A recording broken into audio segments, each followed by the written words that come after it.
পশ্চিমবঙ্গে লোকসভা নির্বাচনের আগে জোট সম্ভাবনা ফের একবার প্রশ্নচিহ্নের মুখে। বঙ্গে কংগ্রেসের সঙ্গে জোট প্রসঙ্গে কোনো আলোচনাই হয়নি। পশ্চিমবঙ্গে ইন্ডিয়া জোটে নেই তৃণমূল, আজকে সাফ জানিয়ে দিয়েছেন মমতা বন্দ্যোপাধ্যায় এবং তিনি বলে দিয়েছেন যে পশ্চিমবঙ্গে ইন্ডিয়া জোটে নেই তৃণমূল। বঙ্গে জোট নিয়ে কংগ্রেসের সঙ্গে কোনো আলোচনাই হয়নি তৃণমূলের, এমনটাই কিন্তু আজকে সাফ জানিয়ে দিয়েছেন মমতা বন্দ্যোপাধ্যায়, যার কারণেই বঙ্গে জোটে বড় ধাক্কা বলেই মনে করা হচ্ছে। মমতা বন্দ্যোপাধ্যায় তিনি আজকে এই জোট প্রসঙ্গে কি বলেছেন শোনাবো। না, আমার কোনো কথা হয়নি, কারোর সাথে আমার কোনো কথা হয়নি এবং আমি প্রথম থেকে প্রত্যাখ্যান করেছি। তখন থেকে আমাদের দল সিদ্ধান্ত নিয়েছে আমরা বাংলায় একা চলবো। ইভেন ওরা যে আজ থেকে র্যালি করেছে আমাদের একবার অ্যাজ এ ম্যাটার অফ কার্সি, আমি ইন্ডিয়ার অ্যালায়েন্স আমাকে একবার জানিয়েছে দিদি আপনার রাজ্যে যাচ্ছি, না জানাইনি। সুতরাং আমার সাথে কোনো সম্পর্ক নেই বাংলার ব্যাপারে। অল ইন্ডিয়ায় কী করবো না করবো আপনার ইলেকশন ভাববো, আমরা সেকুলার পার্টি, আমরা বিজেপিকে হারানোর জন্য যা করার হবে। কিন্তু এখন কোনো চর্চা নেই, মিথ্যে কথা, অ্যাবসলিউটলি রং। মিথ্যেটা আমি বলবো না, বলতে অ্যাবসলিউটলি রং। কোনো কাগজ এটাকে নিয়ে পলিটিক্স করছে, এটা রং। একটা কারণ নিজের একার নয়, রিজিওনাল পার্টিগুলো আমরা একটা, আমরা তো করেছি 300 সিটে একা লড়াই করুক, রিজিওনাল পার্টি বাদ বাকি সিটে লড়াই করবে, সেখানে ইন্টারফেয়ার করবে না। সেখানে এরা যদি ইন্টারফেয়ার করে তাহলে সেখানে আমরা বুঝবো অন্যরা। আপনাদেরকে শোনালাম মুখ্যমন্ত্রী মমতা বন্দ্যোপাধ্যায় তিনি কি বলেছেন। আমাদের সঙ্গে এই মুহূর্তে টেলিফোনে রয়েছেন বিশেষ প্রতিনিধি দেবজ্যোতি ঘোষ। দেবজ্যোতি, যে বিষয়টা জানতে চাইবো যে গতকালই রাহুল গান্ধী তিনি জোট প্রসঙ্গে বলেছিলেন যে এই নিয়ে কথা হয়েছে, কিন্তু আজকে মুখ্যমন্ত্রী সাফ জানিয়ে দিয়েছেন যে বঙ্গে কংগ্রেসের সঙ্গে জোট প্রসঙ্গে কোনো আলোচনা হয়নি এবং ইন্ডিয়া জোটে পশ্চিমবঙ্গে থাকবে না তৃণমূল। অর্থাৎ এক্ষেত্রে কি পরিষ্কার হয়ে গেল তাহলে এই বঙ্গে জোট হচ্ছে না?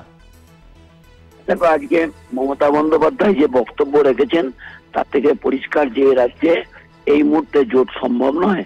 যদিও দিল্লিতে কিছুক্ষণ আগে জয়রাম রমেশ বলেছেন যে মমতা বন্দ্যোপাধ্যায় এই জোটের মুখ, তাদের সঙ্গে যে সমস্যা চলছে সেই সমস্যার সমাধান হয়ে যাবে, কিন্তু তৃণমূল কংগ্রেসের পক্ষ থেকে তীব্র কটাক্ষ করা হয়েছে। কিছুক্ষণ আগে কুণাল ঘোষ জানিয়েছেন যে এআইসিসি দ্বিচারিতা করছেন, যেখানে দিল্লির কংগ্রেস নেতারা মমতা বন্দ্যোপাধ্যায়ের ভূয়সী প্রশংসা করছেন, জয়রাম রমেশ প্রশংসা করছেন, রাহুল গান্ধী প্রশংসা করছেন এবং সোনিয়া গান্ধী প্রশংসা করছেন।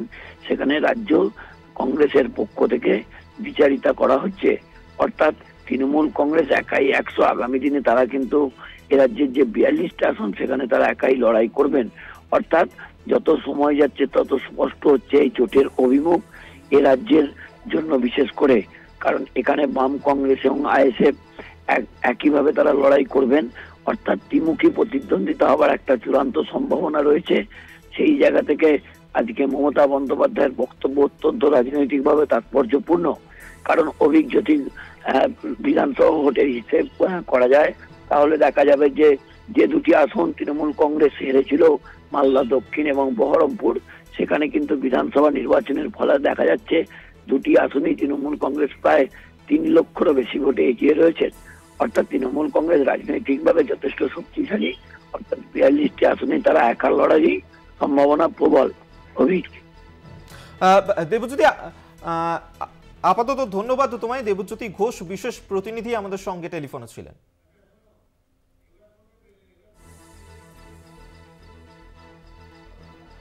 আপনাদেরকে আরেকবার জানিয়ে রাখবো জোট প্রসঙ্গে এই মুহূর্তে মুখ্যমন্ত্রী মমতা বন্দ্যোপাধ্যায় তিনি সাফ জানিয়ে দিয়েছেন যে লোকসভা নির্বাচনে ইন্ডিয়ার জোটে পশ্চিমবঙ্গে নেই তৃণমূল। বঙ্গে জোট নিয়ে কংগ্রেসের সঙ্গে কোনো আলোচনাই হয়নি তৃণমূলের। তিনি আজ জানিয়ে দিয়েছেন কারো সঙ্গে কোনো আলোচনা হয়নি, এটা একেবারেই ভুল। জোট কারোর একার নয় বলেই জানিয়ে দিয়েছেন মমতা বন্দ্যোপাধ্যায়। জাতীয় স্তরে কি করব তা ভোটের পর ভাববো বলেই জানিয়েছেন মমতা বন্দ্যোপাধ্যায়। এর আগেও ইন্ডিয়ায় যে জোটের প্রস্তাব দেয়া হয়েছিল মমতা বন্দ্যোপাধ্যায়ের তরফে তা প্রত্যাখ্যান করা হয়েছিল। তারপর আগামীকাল এ রাজ্যে কংগ্রেসের ভারত জোড়ো ন্যায়যাত্রা তা প্রবেশ করতে চলেছে, কিন্তু সেক্ষেত্রেও এ রাজ্যকে কিছুই জানানো হয়নি। সেই সমস্ত বিষয় নিয়েই কিন্তু আজকে স্পষ্টতই মমতা বন্দ্যোপাধ্যায় জানিয়ে দিয়েছেন এ রাজ্যে জোটে থাকছে না তৃণমূল।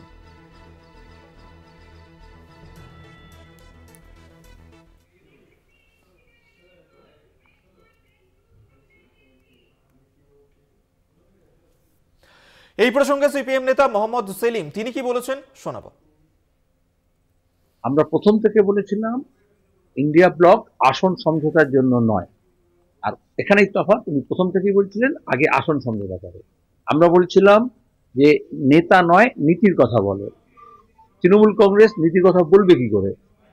তারা সবসময় চেয়েছিল যে এখানে মুখ্যমন্ত্রী হচ্ছে, ওখানে প্রধানমন্ত্রী হব। আর এটা বিজেপি বা আরএসএস চায় Modi versus Mamata, Modi versus Kejriwal, Modi versus আরেকজন কেউ। এখন বয়ে যাচ্ছে, বোধহয় কেন্দ্র সরকারের সঙ্গে কথা হয়েছে, ইডি সিবিআই তে অভিষেককে ছাড় দেওয়া হবে। এজন্য আর ইডি সিবিআই এখন শাহজাহানের কাছে যাচ্ছে, কিন্তু অভিষেকের কাছে যাচ্ছে না। আর বিজেপি নেতাদেরও দেখবে সবাই মুখে কুলু পেটেছে। অভিষেক ব্যানার্জি নিয়ে এত তরপাত ছিল যে সমস্ত বিজেপি নেতারা রাজ্যের, তারাও কেউ কোনো কথা বলছে না। এবং ভোটের আগে কিছু টাকাও ছাড়বে, কারণ টাকা ছাড়া তৃণমূল চলে না। এবং লুট করা টাকা যেমন ব্যবহার করতে দিচ্ছে, বিদেশে যে টাকা পাচার হয়েছে এগুলোকে ফেরত আনার ব্যাপারে কোনো ব্যবস্থা নিচ্ছে না, অপরাধীদের শাস্তি দিচ্ছে না, নাটক করছে কেন্দ্রীয় এজেন্সি। এবং এখন খুব সম্ভবত যেহেতু মন্ত্রী ঘোরাফেরা করছেন, অফিসারদেরকে দিল্লিতে পাঠানো হয়েছে এবং তারা টাকা যাতে মমতা ব্যানার্জিকে ভোটের আগে হাতে পাইয়ে দেয়, বিজেপি আরএসএস সেই ব্যবস্থা করবে।